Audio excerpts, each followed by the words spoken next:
I did initially think it was that Black Myth game with the chimp. I mean, I was like, oh my god, Game Pass is got it going on. That game doesn't even come out until 2024. I am Couch Coop, and wait till we get to the end of the pan. On the way back, there we go, another one. What is that all about? It's like lightning. I think it's only PC centric. Haven't seen any of the other big name reviewers talk about the damn sprite flashing bright white every so often. Talking of the other big name reviewers, none of them are as big a fan of Nier 1 and 2 as me. We could also be looking at another subgenre of Souls-like under the banner of the Sekiro Born.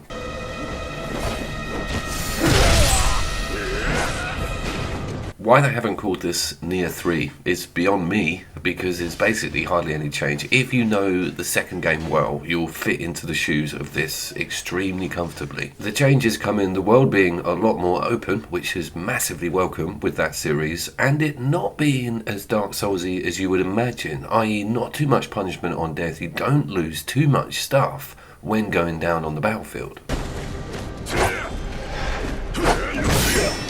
That parry is going to take some getting used to. Very generous window, but it kind of repositions you and the enemy. I managed to convince myself that it only worked if L1 was held in. So you had to be guarding and then did the circle button to dodge in a direction. So I'm pushing a hell of a lot of buttons every time I'm getting one of these flashy parries.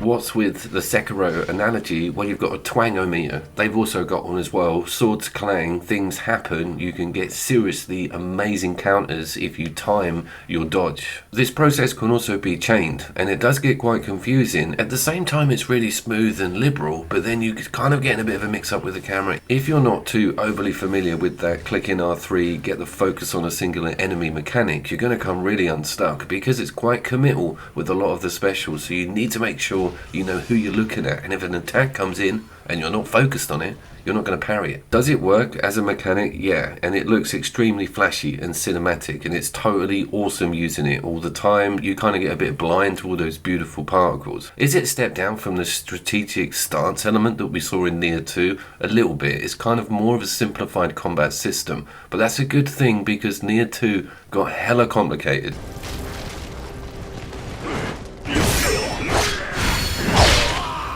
I want to talk about the friendly NPC, because they're very annoying and they do offer help, but they go down on a whim and their damage isn't too consistent. They just confuse the whole operation. In levels coming up, which I'll show you, you've got two following you around and it's too busy. There's way too much to focus on. You're not sure who's an enemy or who's a friendly, and it's just not needed. You can turn them off. I can't wait to be able to do that. Now, sets and cosmetics. My god, I'm deep into this game. I love this game. I played it every day since the download finished. I can't stop getting into exploring each area, maxing each area out, getting all of the cool loot out of said area. That was one thing that Nier 1 and 2 were a bit weird on. Very corridor-based level structure. This is kind of like go around, explore, and that brings me on to the fortitude system.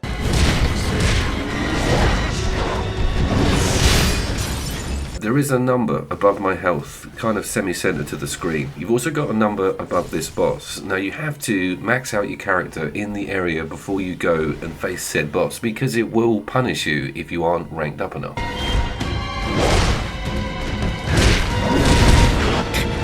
Can I just say, the boss music on this fight is disastrous, and the most simplified, retro sounding, it just sucks out all the drama and gravitas of this fight. If it was something darker and better, or even like operatic, Jesus guys, dropped the ball on that one. It was painful. I had to turn it down when I fought it.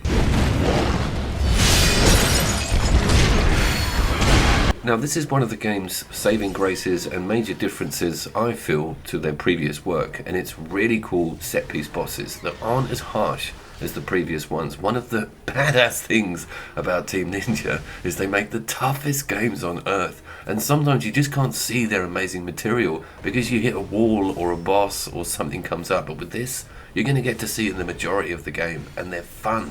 I love the cutscene special moves when you get into the jump and dive.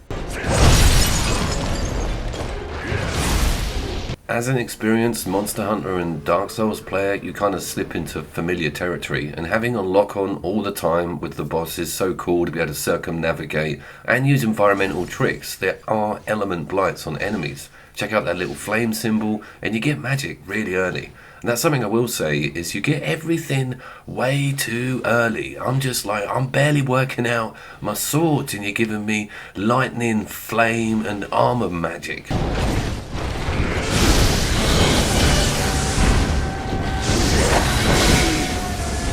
But this dude here, he's not an official boss. He's like a mid-level or sort of guardian guy. And it's really cool the way the game does this. It speckles them everywhere, and it makes it very interesting. They'll drop normally a really cool piece of loot. The white flash is going crazy on this footage. That blends in with me wanting to cover crowd control as well, and performance. This doesn't feel like a PC port. This feels like a console port. All the graphics options are locked and chunky. There's no sliders. I feel like it's not giving me numbers. I can't work out what I'm looking at sometimes. It's like, this is your quality mode, or do you want it on standard? But then on the main menu we're going to have it on performance, and you end up thinking, what the hell is this actually running at?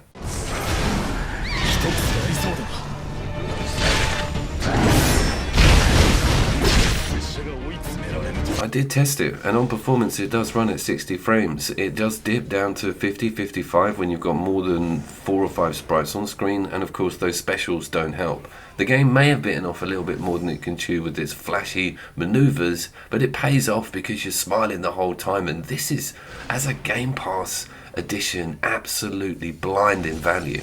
I'm in two minds about stepping out and getting a PlayStation 5 version. I like it so much.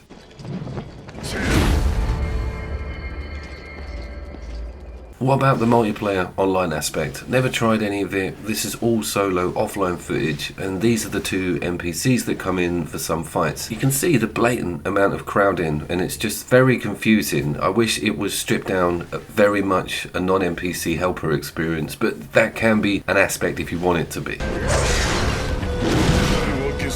think it's probably Team Ninja's idea of getting you familiar with having more than one player on screen. I think this game is very much pushing the online multiplayer experience, and the Nier games have done that previously, but it was never really a thing to have like a team of 4 Monster Hunter style and go on this cool adventure, because that's the key word here. This is definitely much more of an adventure game than just a badass shinobi Souls-like. This is a very cool AAA multi-tiered experience, and underneath it all you've got an awesome Sekiro-born game. Visually and scenically, I'm not completely bowled over. The game does not feel like a 10th generation piece of kit, and you can see granular resolution everywhere here, trying to keep up and do a bit of super sampling to make sure that I'm looking at the 60 frames per second. But when you start talking about the game being in motion and some of those particle effects, and when those swords twang and all that gold dust comes up and things start going crazy with camera and you're jumping up and down, you really forgive the game's minor performance issues. And being able to have this really accessible Nier style loot system in a cool open world setup is very valuable. It alleviates some of the frustrations felt with that game because it was so Rails-like and linear. The choice is everywhere here, and that goes with the build and armor and different sword types.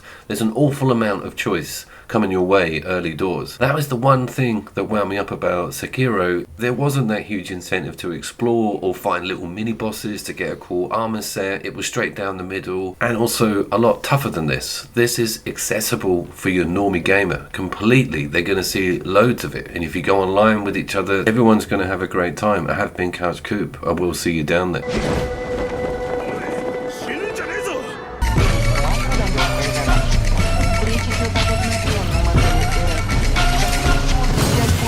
домашний контент